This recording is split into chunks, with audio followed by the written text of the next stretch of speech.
Welcome to the Golden Nuggets.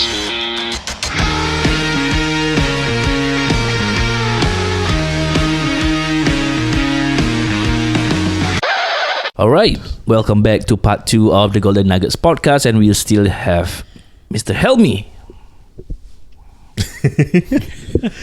Alright, Hilmi. Mr. Hilmi Anwar. Tadi kau almost terlupa nama dia kan? Hilmi Anwar, aku kenal members Lupa nama Amir. Tak tahu. Okay, Alhamdulillah. So Hilmi, before you started Muslim with Muscles, Yeah. what were you doing exactly, or what were you studying? I mean, you seems to have a very good grasp about health, fitness, nutrition. Before that, I was full-time doing MLM. Okay. I was in Alliance Teamwork Marketing, which was bought over by a company called Perfect International or Perfect Resources. That was from 2008. Okay. Yeah. So I mean, that stemmed from my own need of the supplements and the products for my own health and my family's health. And then when I develop, learn to be healthier, and the products seem to be something that if I buy a lot, I sell. Don't sell enough, I can still eat. That kind of thing. So I just ran with it, and then it became many years. Since 2008. Because that time I actually 2000. You're also doing poly days, right? I dropped out. No. Oh, you dropped out? I was sick for due to medical reasons. I dropped out. Oh, I didn't know that. Then I came back in. What did you study previously? I was studying business IT management. Business IT. So how do you guys know? No, I was in IT. You were in the same. I was in both faculties, no. Yeah, School of Business and School of IT at the same Food Court time. 6 lah. At the top. Food Court 6. Yeah, so yeah, that's where we met also, I think. Yeah. I don't know where's Food Court 6. We Yeah, are TP people. Yeah. TP got how many food courts? I know got McDonald's. A lot. A lot. I got a Mensa. Remember whenever you Mensa? Okay, not time for TP talks now. Oh, okay. Yeah. Bad segue. So you're studying business IT. Why that course though? Initially, I wanted to go biomedical, and also wanted to go to some kind of nutritional sciences or chemical engineering initially. Then I was thinking, that is a path that probably is too good for me lah, too easy. So I wanted to go to a path that has more versatility. Challenging. Yeah, because from the class I had, everyone was going for degree like kind of courses. So I was thinking, what will help me with degree better? So after O levels, go for business admin, this kind of business courses, and then go for specialization. You go for another advanced diploma, or go for a degree that has to do with the kind of industry you want to work in, Right. Or even so, with another kind of Bachelor of Arts, we can further take another diploma after. Just get the first bar of qualifications or what have you, or at least a step into the industry or step into the working world in that regard. So in the course that I was in, I took a lot of extra modules. Okay. So I think, how many hours do you have how many units per week, per semester? It's 21, 24, right? Last time. So I would normally have 30, 31. So I would have so many. Yeah, more subjects than most people lah. Why? I don't know. I can get somehow. Is it because you are gung ho? I don't know. I was off it. So I remember the dean every term the dean would ask me to come in and meet him. I wasn't the best student, by the way, but somehow he just said, "Oh, you just take more modules lah, so you can balance." Okay. That's what he said to me. But those modules, is it related to your actual course? No, I took totally different modules like psychology modules, like medical, life sciences modules, that kind of thing. So it helped me have a broader basic understanding of handling clients or being in the workplace where it's got to do with pharmaceutical. So if I were to be, after business IT is done and everything, if I were to find a job in a pharmco or a kind of hospital, it'd be something that helps me lah in that regard. So I worked in MLM.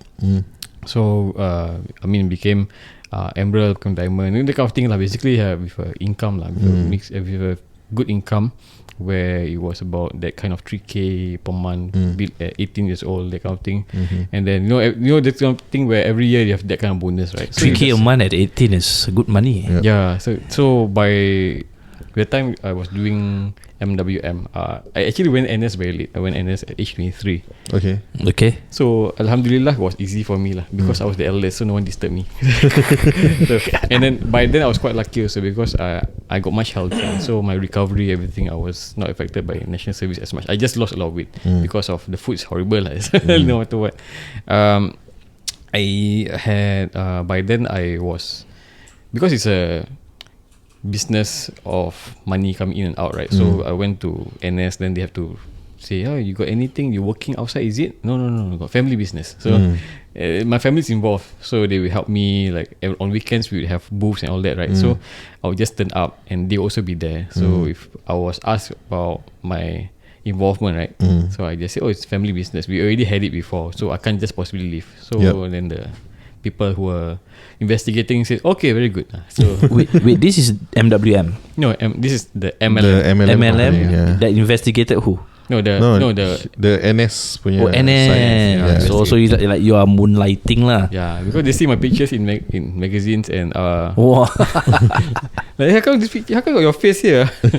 How come you real estate agent lah? Got the code mah last time. When I always had codes. No lah. This one just a normal shot for the magazine. Oh, okay. How come you here? How come you?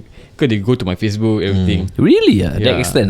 Yeah. So that's why I don't post so much. And I was in all of this before Facebook, social media was a lot. So like, nothing was really posted lah, except for like notably I go up for awards.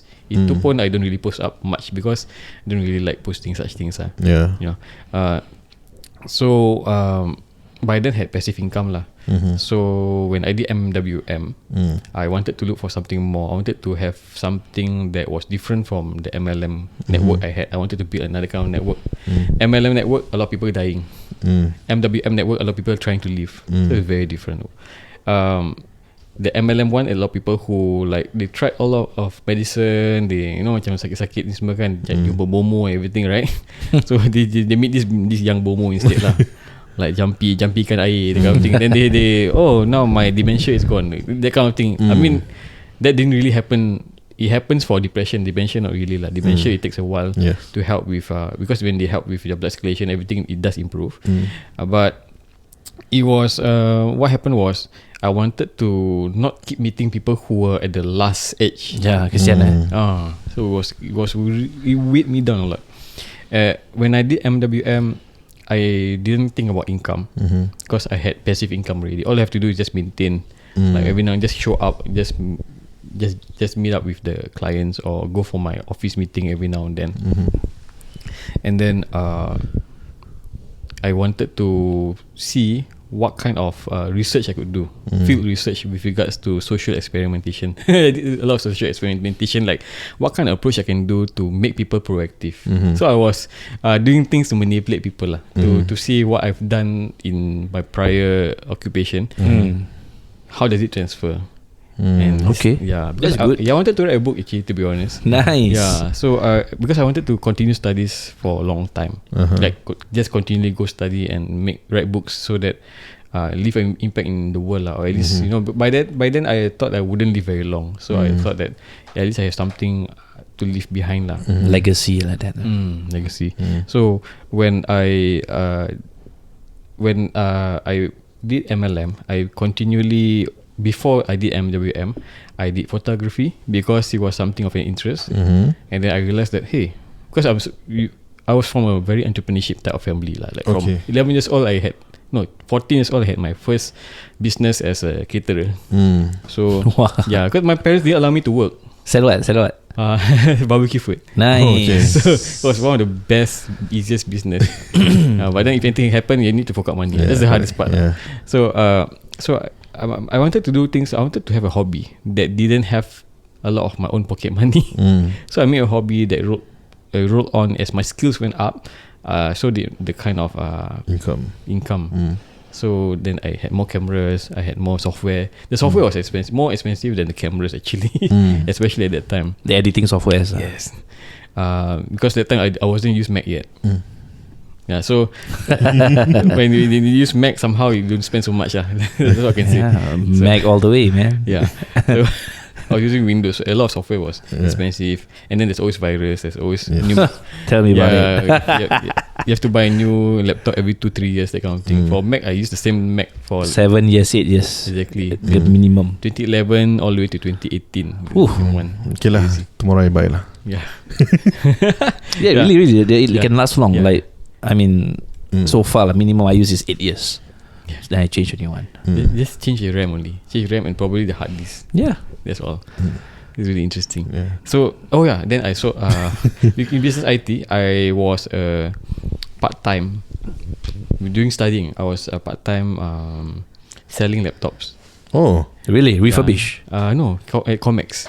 Okay. Wow. Yeah. Serious So I At was Suntec, Suntec. so you have your own Expo. supplier to I sell. was attached to a distributor. Oh, your attachment. Yeah, attachment, and Okay. and after that also they continue. Oh. So it was good money lah. So imagine like selling one laptop was $40. So I normally sell 20, that kind of thing. Yes. Commission is very high, and then the allowance is quite high also lah. You know, so like orang like they have the attachment. You can share this kind of thing, right? Can. The attachment is like $450. That was like what, how many years ago, right? 10 years, 20. 20, 15 years? Yeah, 15 years. Yeah, so like that 1 month normally people have $450. I would have 1,004, that kind of thing. Wow. Because the attachment, the commissions a lot lah. For that weekend? Oh. Because I'm working for that weekend. Wow. 4 days lah weekend. 4 days, 4 days, 1,000. So every month that one weekend can help a lot. Are you ready to take your brand to the next level? Look no further. This podcast episode is proudly brought to you by Reka Studio, where creativity meets strategy. Reka Studio is your ultimate partner for branding, marketing, and website solutions. Whether you're a startup looking to establish your brand or a business and expand your marketing reach, Reka Studio got you covered. We create so you don't have to. Don't miss out on the opportunity to supercharge your brand success. Contact Reka Studio today at 889-88-746. Back to the episode. It's a recurring thing. So Yeah. this is on top of your passive income. This was and that time I hadn't had passive income yet. Oh, Yeah. So when I got that skill, so when I had MLM company, right, I opened up booths. So it further gave my cash flow lah. So when I did MWM, I didn't feel any fear of having no money. All I have to do is just open up a new booth. yes. Just start selling something or start doing something. So before while I had MWM also, I opened a tuition center. Ah. Wow, okay, just interesting. Put in a few $100 for a weekend because I did tuition when I was young lah. So I thought, okay, why not do the group tuition and then try to help the people lah, make it very cheap. So you can do group tuition and it's a group dynamics kind of thing. So I use my social manipulation powers for the only children. And Primary school lah. Yeah, primary school going to the secondary school kind of thing. And it provided at least about $700 to $1,500 per month by working on the Sunday every month lah. Nice. So it was something that during the time I was doing MWM, I didn't touch Sundays. I was just doing tuition. I was only Saturdays and weekday nights. So I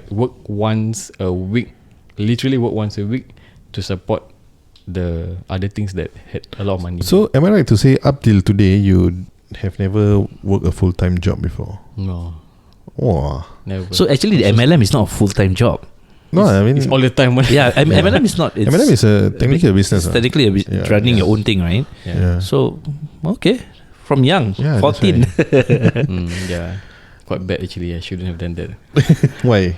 Because now because when I started working, you attachments and then you have to go to national service like office hours or whatever. It's very Right. uncomfortable. Oh yes. Yeah, you succumb to a fixed schedule every day, like Yeah. a routine. Yeah, Right? and So, people are resting and you cannot rest because you're, what's supposed to be work? Why are you sleeping? It's Yeah. just a part of you lah. You know? yeah, that's good. That's good. Not many have this mindset because we are brought up in in Singapore specifically, in a system that usually you finish your school, you find a job, and then you fix into what the job gives you. Yeah. So like entrepreneurship is totally different. So totally different. But you still haven't answered the main question. How do you manage to get the deviate. Yeah. I did. Oh, sorry. Yeah. How did Yeah. I get the like the knowledge to be a fitness trainer right now. You know, like your nutrition knowledge, all these things. I mean, while I was doing being a diamond in an MLM, right? They send you for a lot of courses.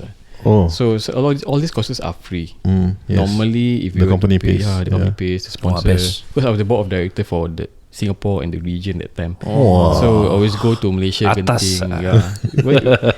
I mean, something not to say a lot lah, because to them in Malaysia, like, hey, see you again. But for us Singapore, we literally have to travel there, right? We have to take airplane and all sort of thing. I didn't take airplane, just take bus. Then these courses, they really we have to meet with the dietitians, the registered dietitians to talk about things. We have to meet the doctors who formulate all these strategies, no, not talking about. We are not going to be medical practitioners, but we have to actually come up with way to convince the people and educate the people the strategies that they can apply for themselves. And we are not coaches at that point of time. Not coaching. We are really trying to get our product out. This is business, right? We want the product to be value added by our knowledge that we also impart to them. So they're paying a lot for us. Yes. Sometimes they can say things like, I can just order this from US, and I say, yes, go ahead. But with me, I'm going to share with you all of these things. So it's a package deal. I'll be very open about it. Value adding to what you are selling lah. That's good. I mean, you cannot just reduce the price because people cannot afford, right? Because the thing is, when you keep reducing the price of a product, people will devalue it. So what really can really help people see the value of that product for them, we to see the kind of knowledge and support that they can get when they have the product with that said provider. So as I had gone through all these courses, I also went for my own courses to learn about nutrition. I went for my own when I was in not secondary school, national service also was a PTI. So my supervisors made me memorize books. Okay. Hilmi, this book memorize. Why? Biomechanics must know. Later I test you. Okay. So that sort of thing lah. And then I'm a trial by fire person lah. So I'm a kinesthetic. So traumas make me learn. So they said me, okay, come, you bring this group of Brunei senior officers for this activity. They understand me or not? Whatever it is, just make it happen. Okay, right. Yeah. Also, when you are in NS, you haven't opened MWM yet, right? Okay, that means you are PTI. You learn the ropes of actually doing coaching in NS first. Then you apply it when you are outside. Okay. So it all comes together. Like you were a PTI, that's where your fitness knowledge comes in, and then because you were a diamond in your MLM company, and then you learn from dietitians, that's where the nutrition part comes in. And when you start up MWM, you are the unique selling point. In a way, actually, it's true. When we just lay out this way, but I wanted it to be not about me. I wanted it to be something where people can wear upon themselves. Because I think we've seen so many champions out there, so people follow. I didn't want people to follow. I want people to take up something for themselves. So when we create this as a brand where it's a community, it felt like it was a movement.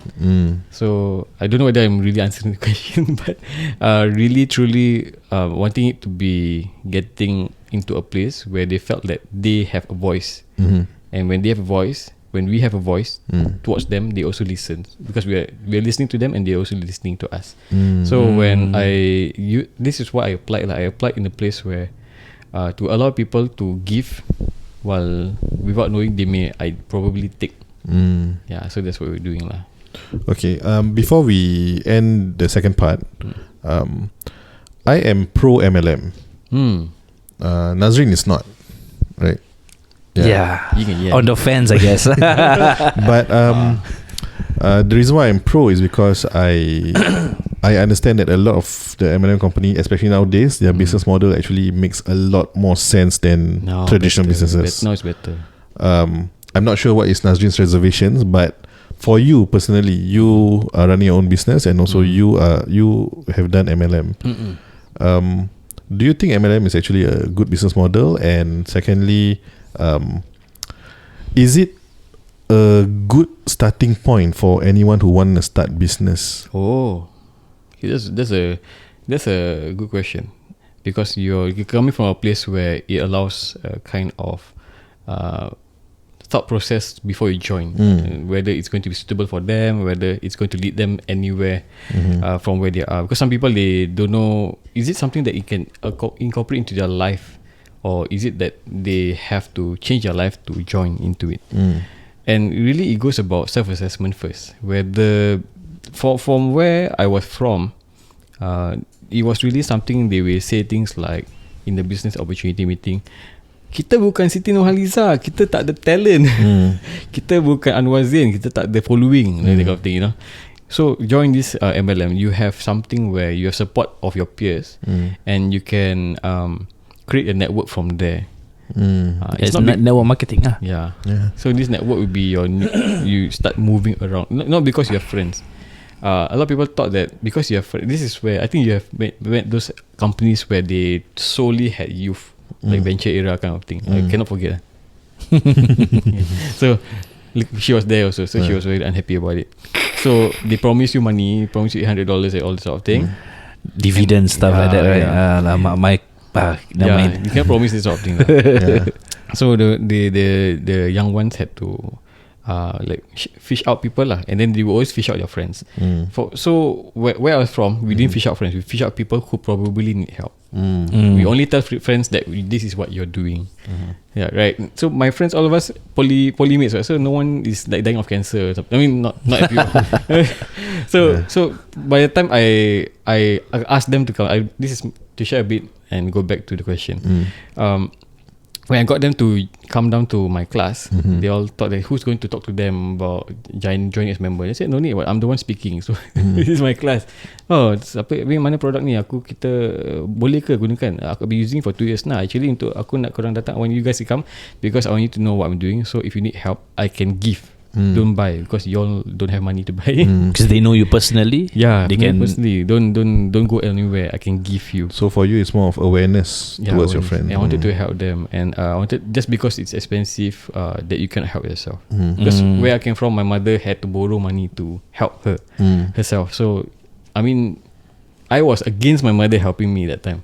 So I can understand, like, if money is the thing, dia ni mesti nak jual kat aku, he wants to sell to me because to make money. That's something, right? But as a friend, I said to them, no lah, I can just give you for free.